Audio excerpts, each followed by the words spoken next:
Banyita Eric Tayer, ubundi nitwa Niyibizi Eric mugabo benshi bazi ko nitwa Eric Tayer.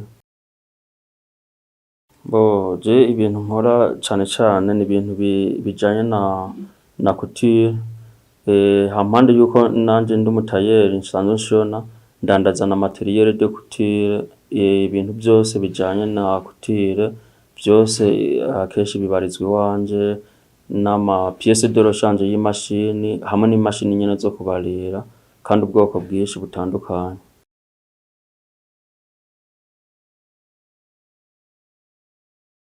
Ubu unye bishasha dufise nuko dufise amapopeline y'ubwoko bwose, amarangi y'ubwoko bwose dusanzwe tugurisha imwe nizo kuranguza ku bashaka kurangura.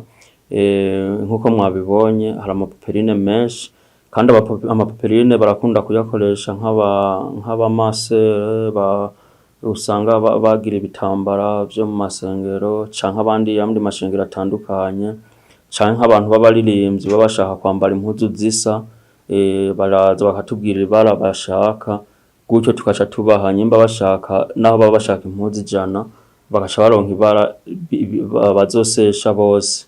Nk'ico ni gishasha kubera hari igihe dusanga tutafise popeline nyinshi mugubu turazifise nyinshi kw'ibara ryariryo ryose umuntu yoba yipfuza.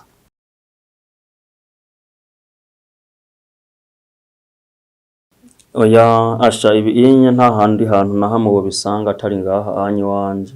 Je navyiyumviriye ko nkuko nsanzwe ndi umutayeri, kubera kenshi twaraja kugura amashini Bujumbura canke twazituma hanze, uyishikanye rero ugasanga hari yararumye ntigendagenda, ugatangura kwibaza ico wokora.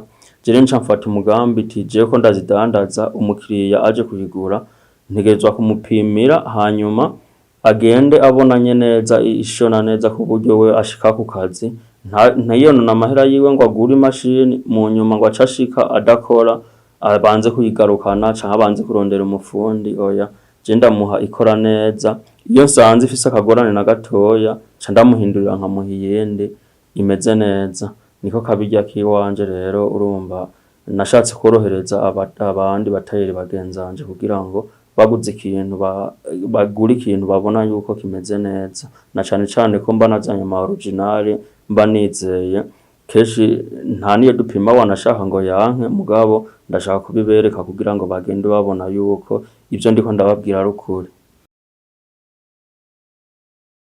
Akajambo nobabwira nuko akenshi twebwe ntidukunda kwiyemeza ibintu mu majambo, nobabwira ati uwoba afise amakenga ku bijanye n'ivyo dukora azoshike tumwereke ivyo dukora byose kugira ngo we nyene ace yibonera ukuri aho kuri, kuko nk'ubu amamashini yose dufise menshi.